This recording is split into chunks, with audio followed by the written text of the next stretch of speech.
This is Feed Your Chakras, episode 6, Embodied Transformation and Soulful Success.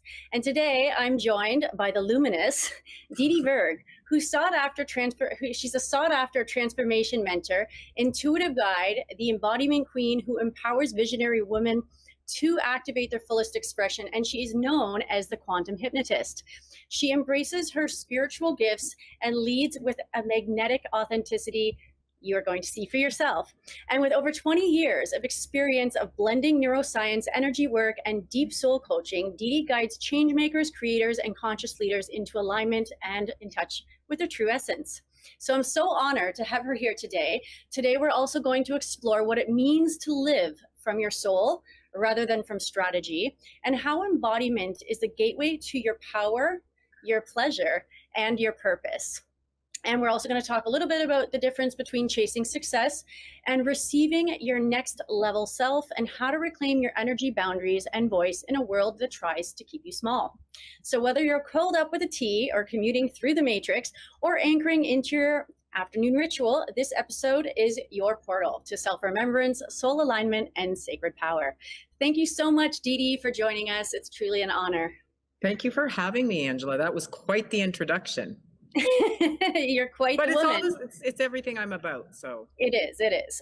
She's very humble, okay? I've known Didi for several years, and I've done a lot of work with her. We've done a lot of experiments together, and that's why I'm just so honored to have her here today, because I just want to share her work with you. She really can tap into space-time continuum, and she does incredible work. So we're just gonna try and share a little bit of that today.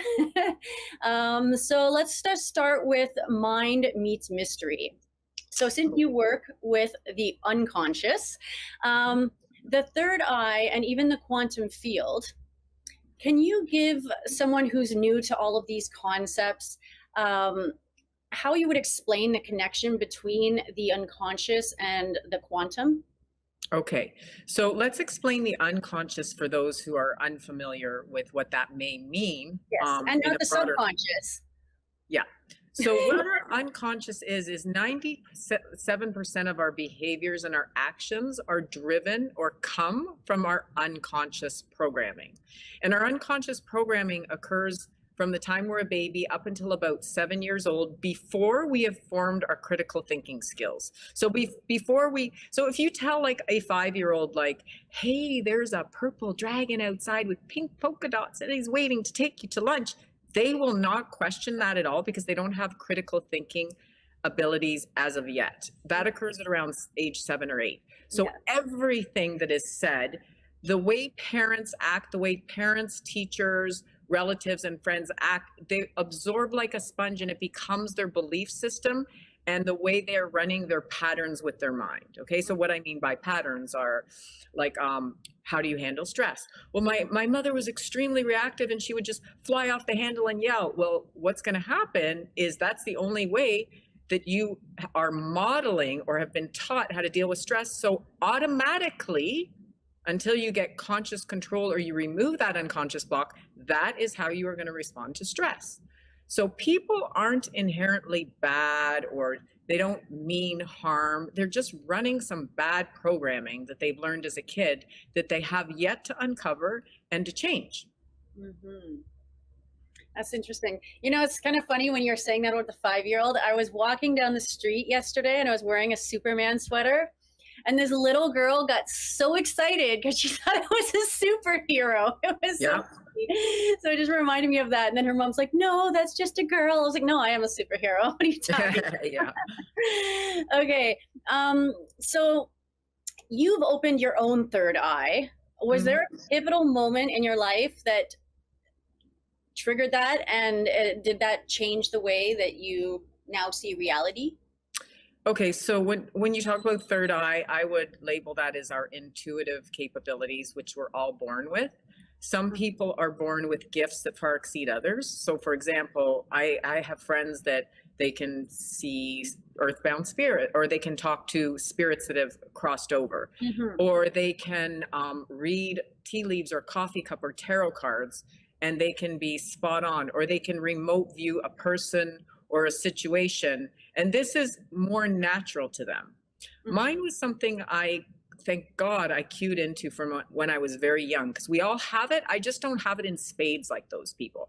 But I have managed to hone it to the best of my ability through paying attention. So for example, when I was really young, my aunt and my uncle and my two cousins used to live down the way. We lived out in the country, so they were basically my only company. And I would be able to walk into a room and I would just know by walking in what do you want to call it, temperature, or how everybody was feeling. It's like, oh, this is something there's tension in the room or whatever, or, oh, it's a happy environment. But I didn't have to look at them. This was a feeling. So thank God I learned how to follow this, to trust it.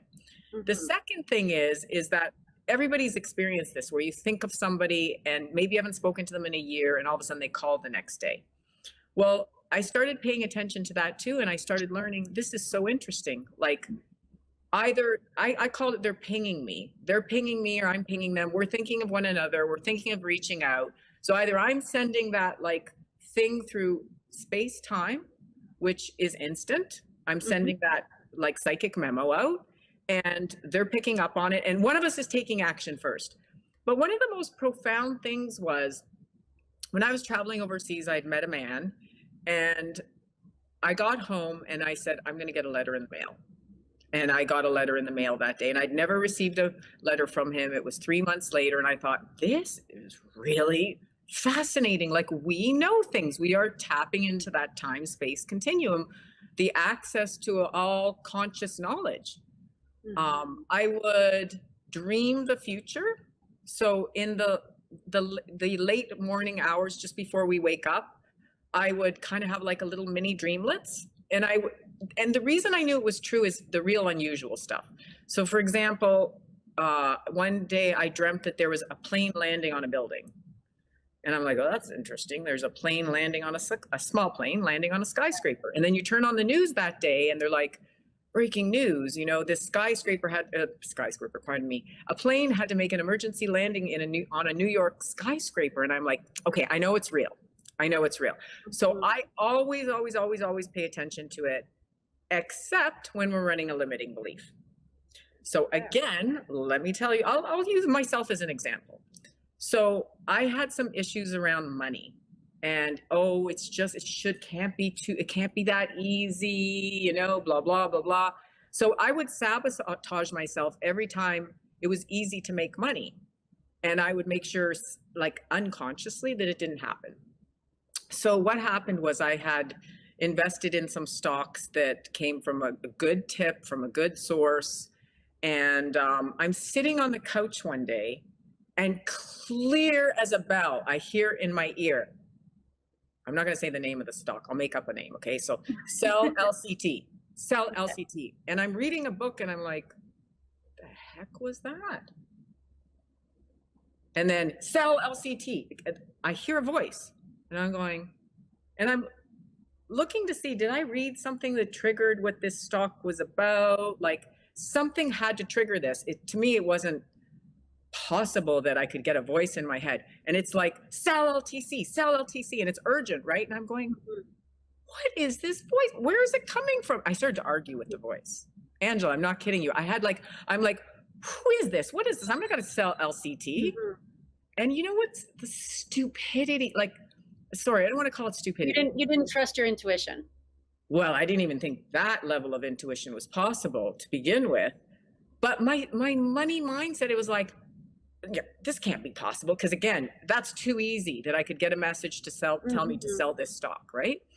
So I'm like, look, I don't know where this voice is coming from. This is crazy. You know what? And I'm arguing with the voice. And I said, and besides, I'm not going to sell LTC because the guys who told me, Carlos and Michael, think I'm crazy.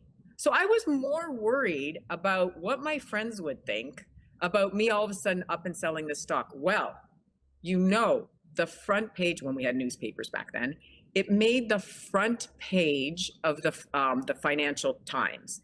It said as the #1 biggest loser. Nobody knew why. Nobody knew how. All we knew is all of a sudden there was some trigger, everyone sold, and my stock was worth nothing. And that wasn't supposed to happen. with that stock because I kind of had information from, like whatever, we'll just say whatever. So even the people who had invested heavily, who were close to the stock, everybody lost their money. So after that, I was like, oh my gosh, I have to listen to this. I don't need to question where it comes from. It's out for my highest good. So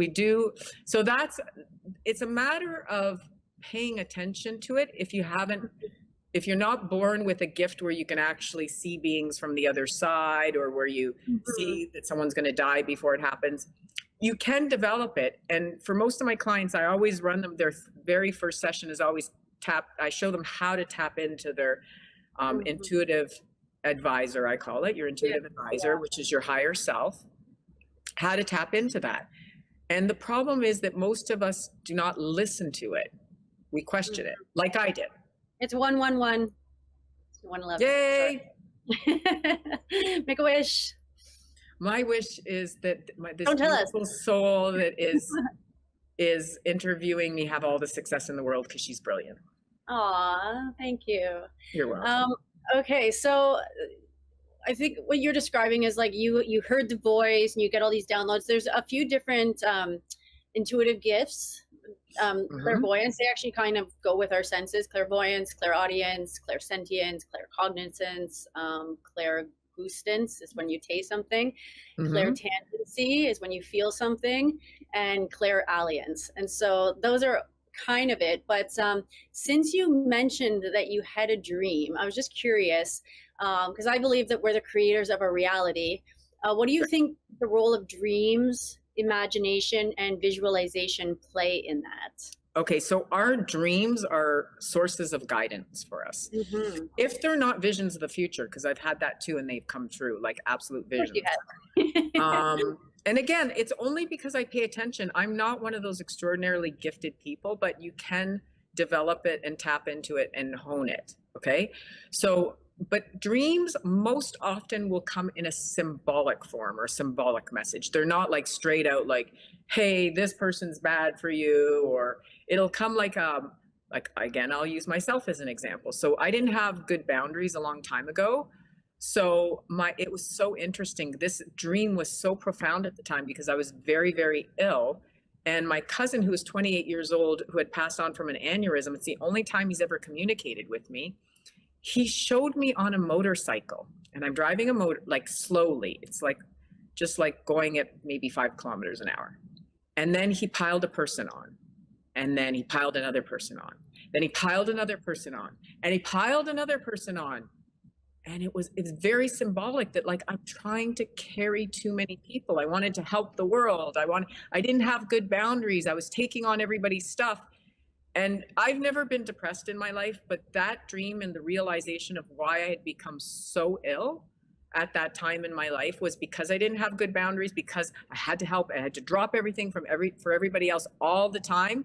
And a lot of times those people weren't willing to do that for me, which was a real kick in the teeth at the time, to learn that, like, I have a sense of loyalty. Okay, let's do this. Let's help you out. And then when you'd ask, Buckus would come back. It would be like, oh yeah, I'm busy, or yeah, sorry, I wish I could help you out, but it's not a good time for me, or whatever the excuses people make, which is fine.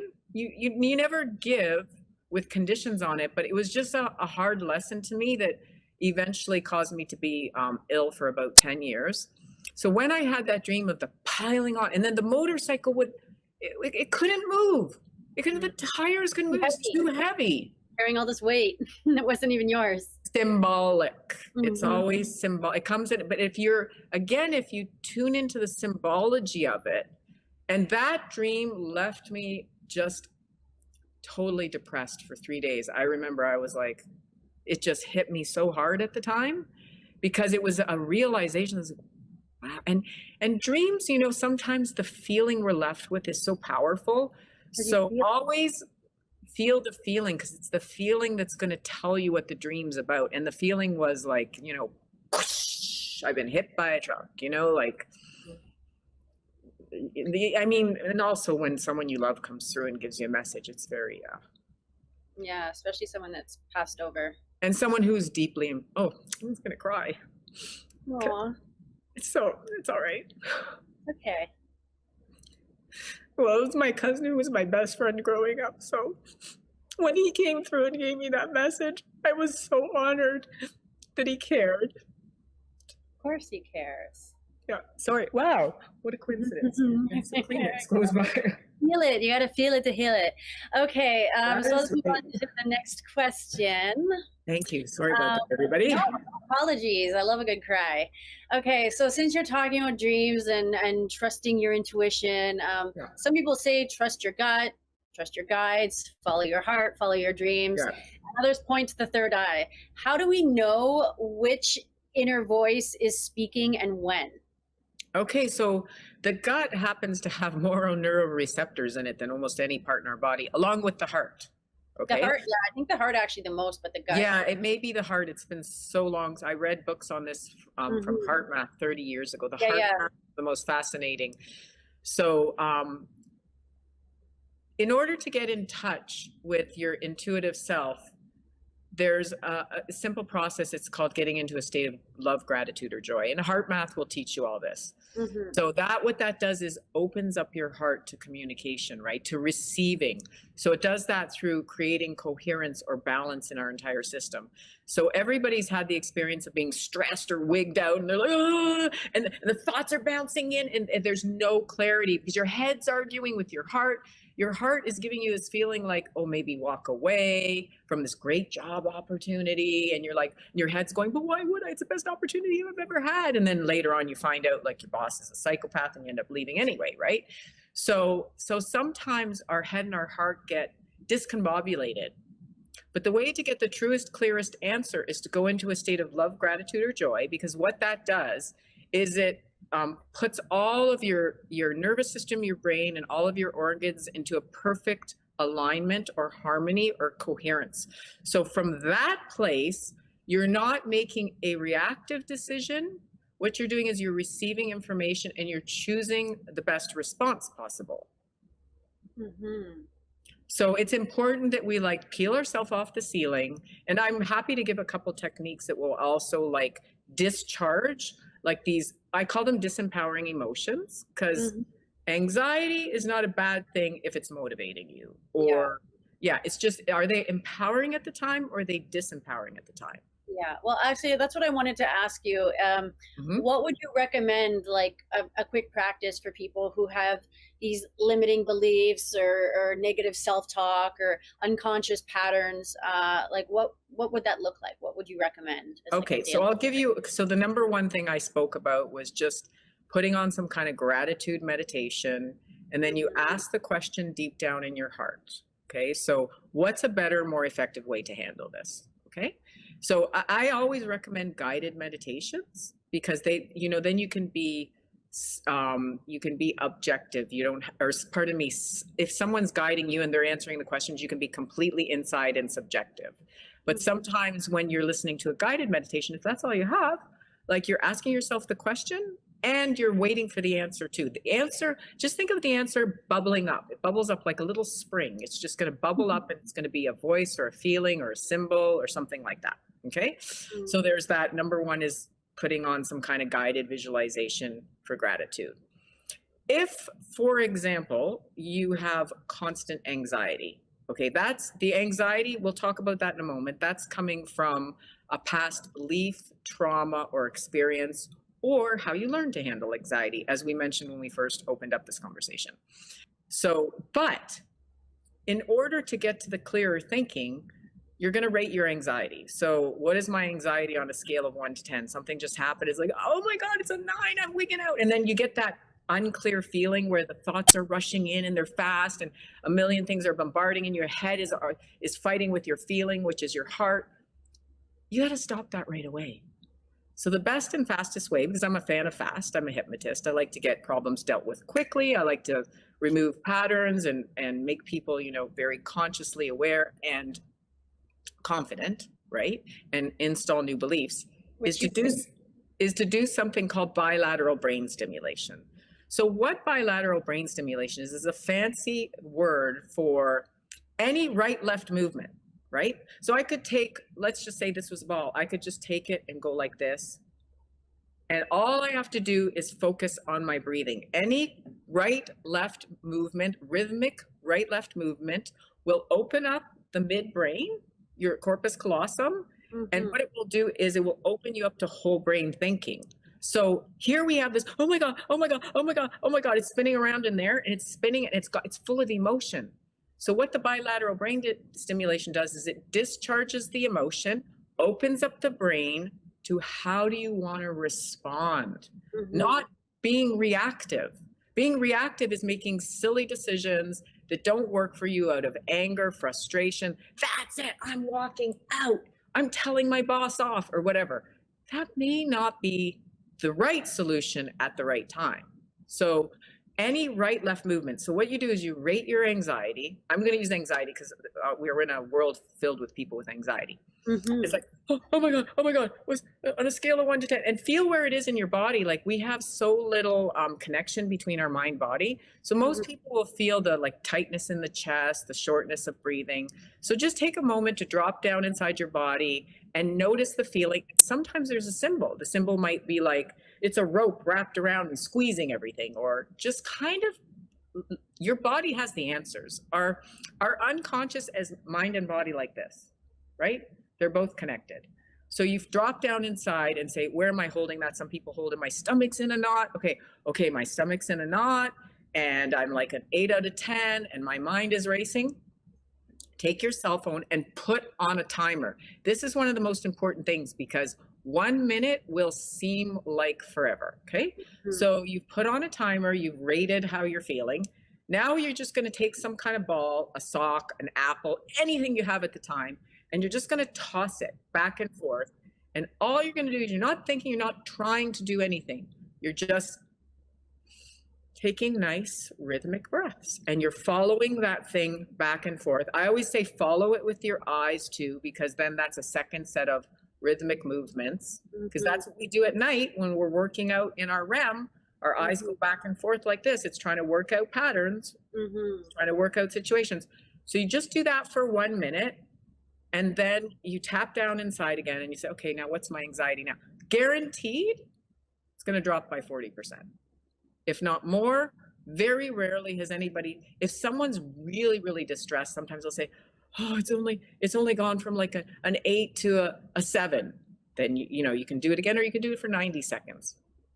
That is the absolute fastest way to immediate, but most often, the only time I haven't had it work was when I was actually teaching a seminar and this girl put up her hand, she said, it's not working. I went over, she wasn't breathing. I go, she's not breathing. Look, she's tossing the ball and she's holding her breath. I go, it's not gonna work. So the only time it's not gonna at least shave off 10 to 40 to 60% of that anxiety is if you're not breathing. So you gotta remember, our breath is key, and you can speak a lot about that, Angela. Yes. Being a yoga instructor and chakra expert and things like that. So you've got to make sure you're breathing, and then once you've, I call it peeled yourself off the ceiling, then you can step into something. Do you want me to go into like the quick tapping that we do? That well, I'm just laughing because this reminds me, like I mentioned, I've done a lot of work with Didi, and I'm so grateful for her because there have been times where I called her up and I was anxious about something, and she did this brain scramble. I actually videotaped it. I never posted. I may in the future. I still have it. I have to find it. But she literally sat down there, and like, I love her so much. She sat there, got me down to from like an 8 anxiety level down to a 2, scrambling my brain. We didn't do the sock throwing thing or whatever. But you did mention the breath. And so since this is about balancing out the brain, do you recommend Nodi Shodhana breathing? Like okay, you're going to have to explain to me what that is. It's the nostril breathing. Where Okay, that is the most fabulous thing. Of course, it's been around for 2,000 years. It works. That does the exact same thing as bilateral brain stimulation. Okay, exact same thing, because what you're doing is you're opening up the midbrain, because as you know, every 90 minutes we switch from having the most proactive nostril, like the nostril that we're breathing through most, we'll switch every 90 minutes. Our brain does that. I guess it's its way of balancing itself out. I'm going to say it switches to what's the primary. Pardon me? So the brain is brilliant.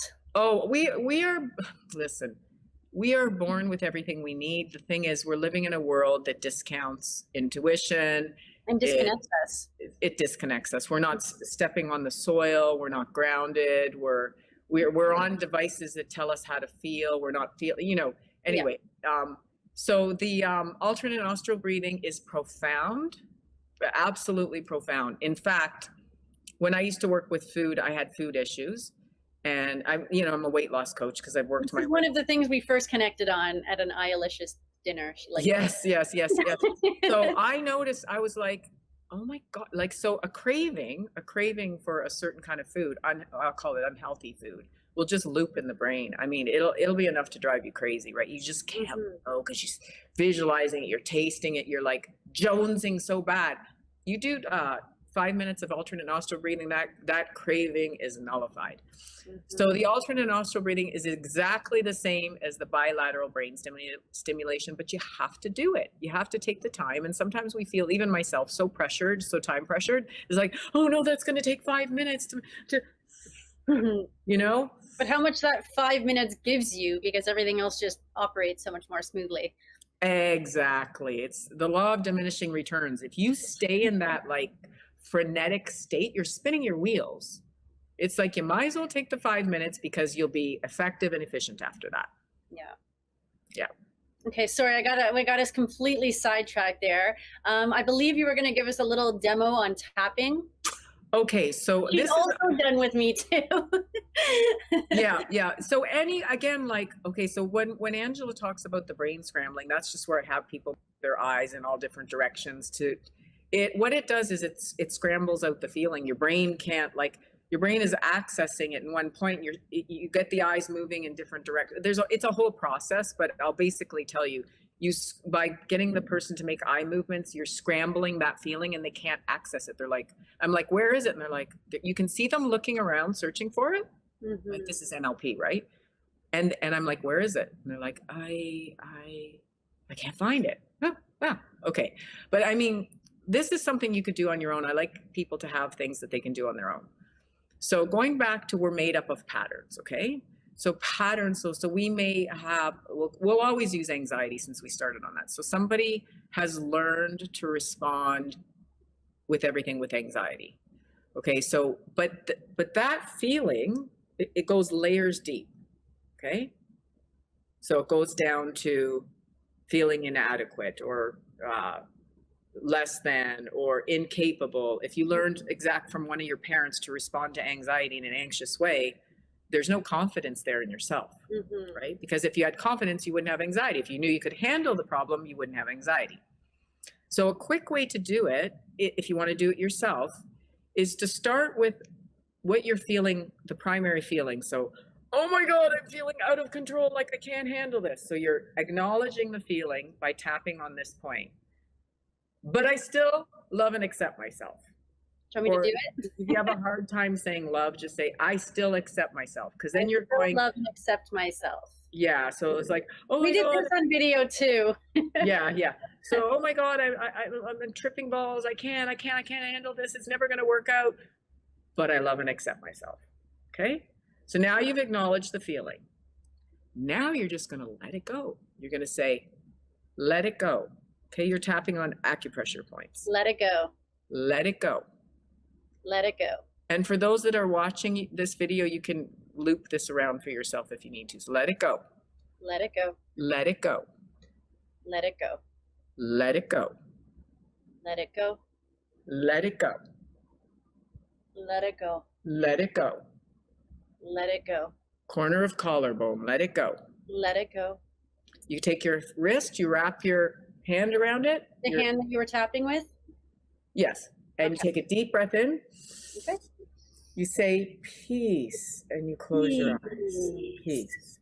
Now, you're gonna notice the next feeling that's under that. Okay. So I'm a bit calmer. Because again, it's a pattern interrupt. You're interrupting that pattern.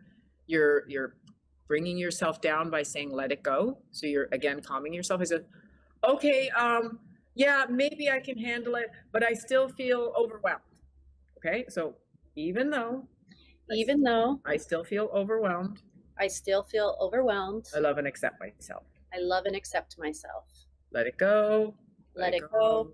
Let it go. Let it go. You'll do it slower. Let it go. Let it go. Let it go. Peace. Peace. Now you sit with that. And I always say, let the feeling bubble up because it's in your body, right? So it's okay. But I still feel incapable of handling the problem. Okay. So now we're talking about skills and capabilities, right? Mm-hmm. Or belief in yourself. Okay. Even though I still feel incapable of handling the situation, I love and accept myself. Okay. And then you do the tapping, let it go, let it go, let it go. Eventually what's going to happen is you're going to trickle through all your beliefs downwards about all your beliefs about yourself and the underlying emotion that is attached to it.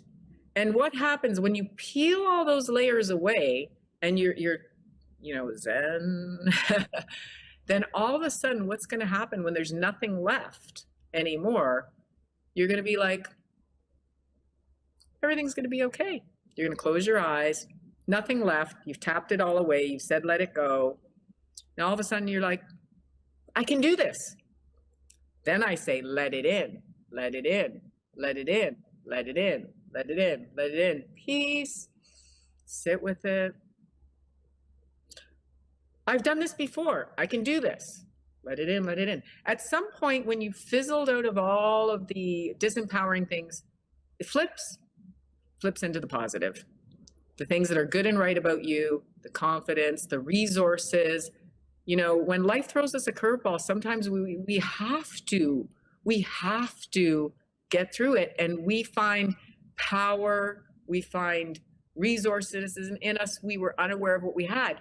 But the thing is, these feelings are like a heavy, wet blanket, you know, like if you've got this heavy, wet blanket of, oh my God, overwhelm, anxiety, these resources, they're trying to bounce up, but they keep hitting this heavy, wet blanket.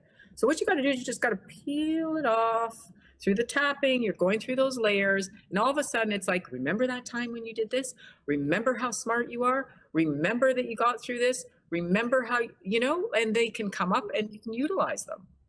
So in effect, what you've done is you've peeled all those layers away and you've made room for all that powerful stuff that you have inside you to bubble up and come up, and it's useful to you at the time. So I hope that helps. Yeah. So you mentioned two ways now that we can clear some of our blocks, the brain scramble and the balancing the brain, actually three ways, and then the tapping, but you're also a hypnotist. So what are the most common blocks you find that your clients face, and also like when they're trying to connect with their inner guidance system? Okay, so the number one thing is unworthiness. People don't feel worthy. They feel less than.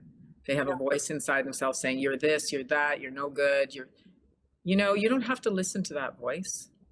And every time it comes, you can do a pattern interrupt, like the bilateral brain stimulation or the tapping. And eventually what's going to happen, and that voice, by the way, it's not always ours. Sometimes it comes from what what was said to us when we were growing up. So it's unworthiness, like not feeling less than, having like everyone else is more important, not having good boundaries. Just unworthiness. The second one is a lack of belief in oneself. Like, I can't do this, I can't handle this. I've met brilliant people who've accomplished brilliant things and they think they're just, I can't do anything right and I can't, but like, if you were to look at them in the workplace, they're the most brilliant one there. But there's a part of them, it's just a part of them that just berates them and says, you're no good and you can't do this and you're this and you're that. It's just a lack of belief in themselves, which again comes from either a traumatic experience, the way we were raised, what was said to us, what our beliefs are. So it's a lack of belief in itself. And those two things are basically what everybody's fraught with. Yeah.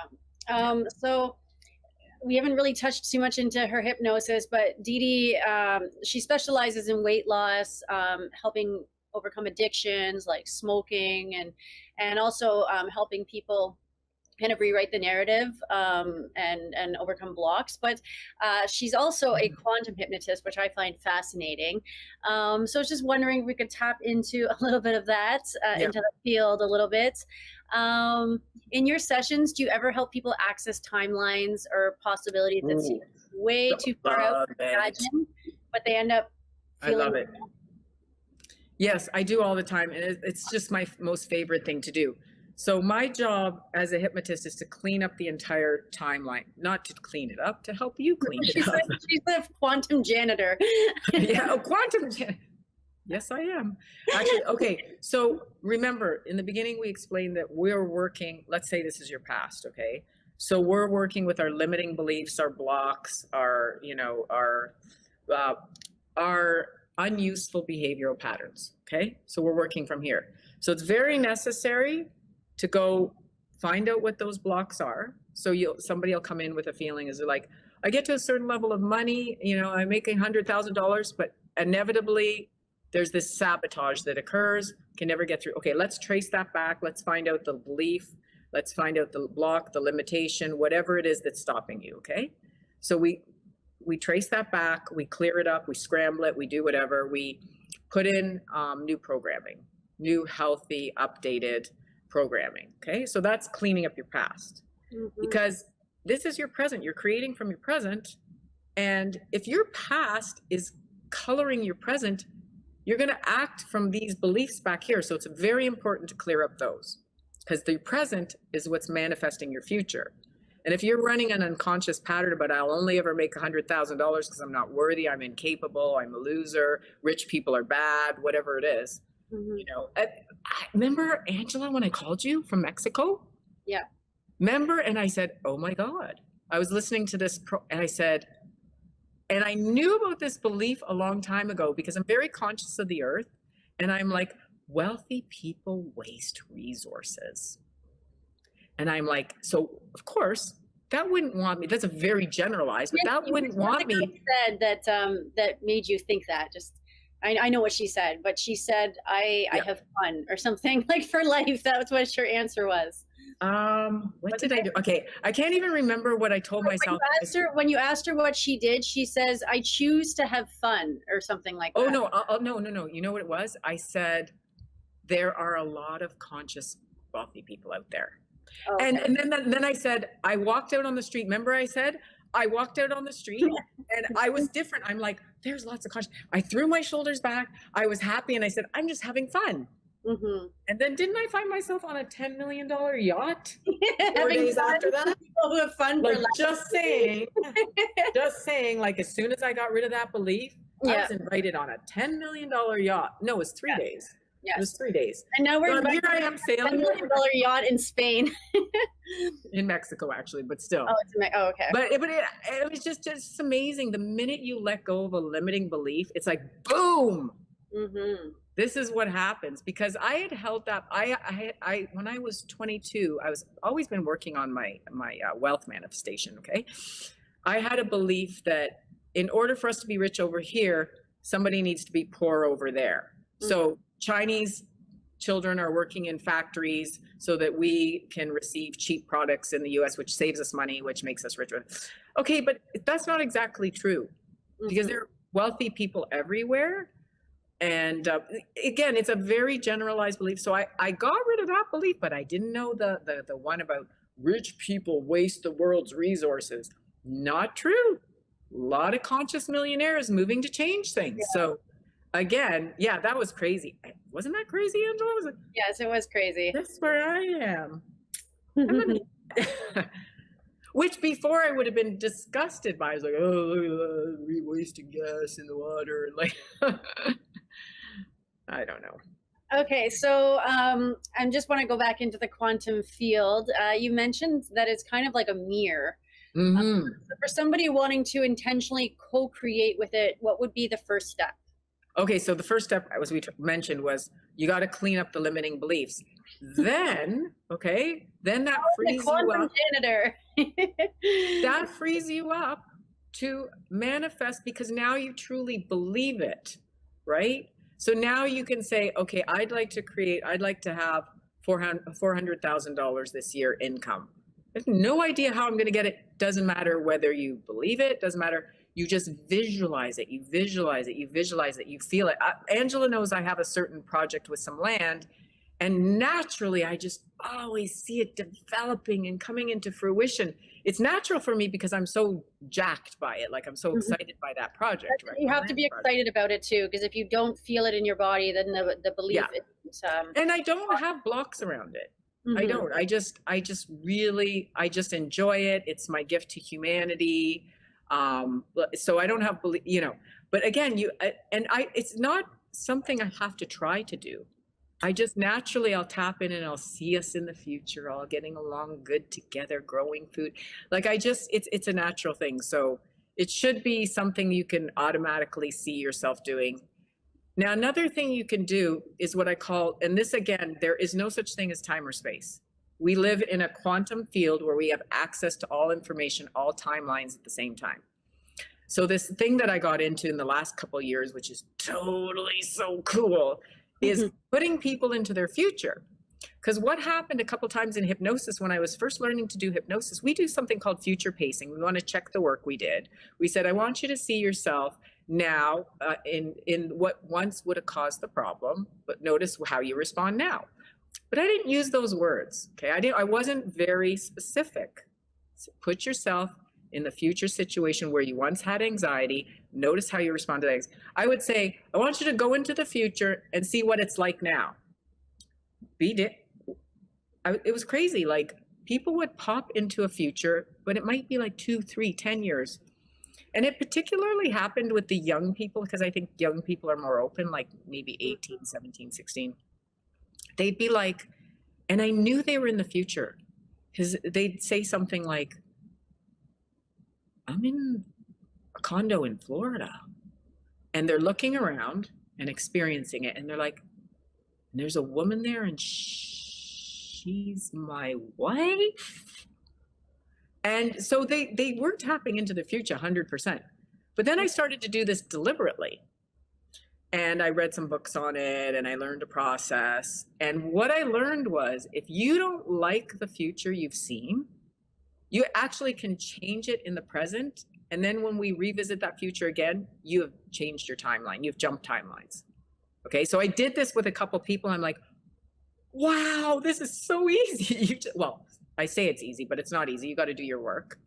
One person did not like the future he saw in regards to his loved ones and their behaviors and where they were at the time.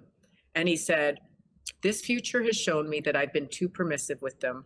I have to actually say, you need to do A, B, and C to get to B, C, and D, right? So he had to, he was like a very permissive person. He says, no, I have to write out the steps and tell them to do it. And then his entire future changed. Yeah. So using future life progression, what you could do is you can test out a decision. So in one of the books I read, for example, because I love this example, this man came into an inheritance and he was choosing to invest in 2 land development companies. Okay, we'll call it company A, company B. So he says, I'm leaning almost 100% towards company A, but I want to do a future life progression. I want to check it out. Well, lo and behold, when he went into the future, A went out of business and B was the right choice. So he changed his choice. Okay, so he changed his choice because he saw in the future that the one that he was leaning heavily towards went out of business. There you go. You just saved yourself all your inheritance.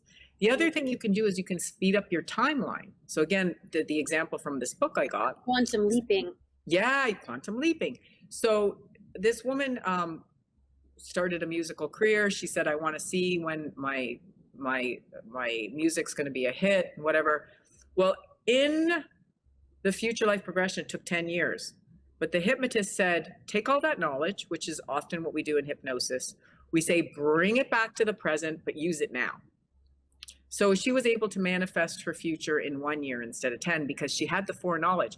What did you do? What is everything you did through that 10 years to bring you that success? Oh, I already know what I need to do. So let me go back and do it faster. So we can navigate, we can change, we can get information, we can jump around, we can clear up things, we can get resources, we can get strategies. We can get all of this by going into the future because there is no such thing as past, present, future. It's all accessible in the altered state of hypnosis or even psychedelics for that purpose. Yeah. So, okay, so we're running out of time, but I was just curious. I know you've dealt with hundreds of clients, maybe even thousands, I'm not sure. Yeah, What's the wildest or most surprising regression or progression that you've witnessed as a hypnotist and still sticks with you? There are so many bizarre things that can occur under hypnosis. I don't know why this one comes to mind, because I didn't know what I was doing at the time, right? I was a very new hypnotist. So there was a man who came in and he said, I want to buy a plane, but I'm deathly scared to fly. So what had happened to him is when he was learning to fly, something happened. The wheels wouldn't come out on the plane. Mm-hmm. And they said he was in a situation. I mean, he had his instructor beside him, but they were foaming up the runway and there was fire trucks. And this man just went into full on anxiety and it's just like emergency land. So this happened while he was learning to fly. So understandably, it's not like he has lots of hours under his belt. So I do my okay, let's go back to I didn't know this had happened, by the way, right? So we do regression and he's in it 100%, and he's breaking out into full anxiety in the middle of the hypnosis session. Of course, I didn't realize that he had this experience, and I'm like, oh my God, what do I do? So that's when I learned how to do brain scrambling really quick, right? I'm like, follow my hands and breathe, and I don't know what I did at the time. Anyway, I mustered my way through it. Next day, calls me up, Didi, I bought a plane. It's just that simple. Cleared the trauma. I bought a plane. Yeah. He bought a plane the next day. So I've worked with people, and not everybody with anxiety. Sometimes I can work with people, because again, we're going back to anxiety. The number one reason I get people coming to hypnosis for me. One time I worked with this girl, and she was an exceptionally good hypnotic subject. Lifelong time pressured anxiety. I gotta get ready. I gotta go. I gotta get this in. Gone in one session. But then there's other people it takes 7 sessions to peel them off the ceiling and empower them. And everybody's different, but yeah, there are miracles that can happen. Actually, I've interviewed 70 of the world's top hypnotists on the miracles they've seen. I think it's called Miracles in Hypnosis on YouTube. You can go, you can look at them, different hypnotists talking about people going into past lives, speaking different languages, ancient languages they don't know. Yeah. An American speaking Japanese, and in a past life regression. Yeah, that's amazing. Yeah. It'd be interesting because I have a fruit phobia, which not a lot. Yeah, we haven't worked on that one. I was actually thinking we should probably do a session on that one. I feel like it is so deeply ingrained in me, and this. Just from people who don't, it has nothing to do with sugar. It's from when I was a child. But I actually just don't eat fruit. I used to tell people I was allergic to fruit. And so Didi even knows, because we do stuff. Yeah, we've never worked on it because we're always too busy doing other stuff. Yeah, well, we should. I think that'd be really good. Because fruit is so healthy for you in moderate, when you're moderate. Yeah. We'll go into that on another thing, but we're running out of time. So if your energy feels different, softer, or more tuned in, that is resonance. So thank you so much, Didi, for being a clear channel, a fierce feminine force, and just a grounded guide for those of us who need to tap in and become more aligned with ourselves and the next version of ourselves. So remember to trust your intuition, because it's not a whisper, it's a compass, and to tap into the quantum field because it is always listening, and that embodiment is your message. And if you want to go deeper with Didi, you can visit didiverg.com. It's VERG. And check out her transformational retreats, her program. She's got a private membership. And of course, she does all of her magic, quantum hypnosis, NLP, tapping, you name it. She has a really unique blend of soul science and sacredness that I personally love. So Didi, if there's anything you'd like to add on before we say goodbye. Yes, I want to remind people to please be gentle and compassionate with yourself. Treat yourself like you would treat your best friend. Because we don't say negative things to our best friend. We don't berate them. We don't tear them down. We encourage them. And we actually have to treat ourselves as well as we treat other people. So be kind, be gentle, and know that, you know what, you have everything you need. You may have to do some work to peel off those layers to get access to it from your unconscious, but you really do. Everybody comes in with their own special and unique gift, skill, or talent that they possess. Everyone, I don't care who you are. You may not recognize it as a gift, but you're gifted. Yeah. So yeah, follow your bliss, like clear up your past, get access to your gifts, be gentle on yourself, and be kind out there, because the world is going through a lot right now. Mm-hmm.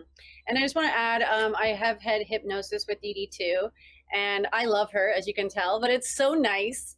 I've had a lot of hypnosis, like I did stuff with Marissa Peers and I have her recording, but with Didi, it's like, I know she loves me. And just like she was just speaking to me there, it's like when I hear it, I'm so receptive. I'm like, she loves me. And it's just like a big sister. I know you do, but I mean, I'm sure it's like that with everybody when you listen to her stuff. So I do highly recommend it. Anyways, that is all for today. So if something sparked something inside of you today, please like, share, and subscribe on Just TV, Roku, and on YouTube. And head to feedyourchakras.ca for the blog, and if you want to purchase the book. And then for more heart-led, high-frequency conversations, tune in next Saturday at 11. Until then, stay open, stay attuned, and always feed your frequency.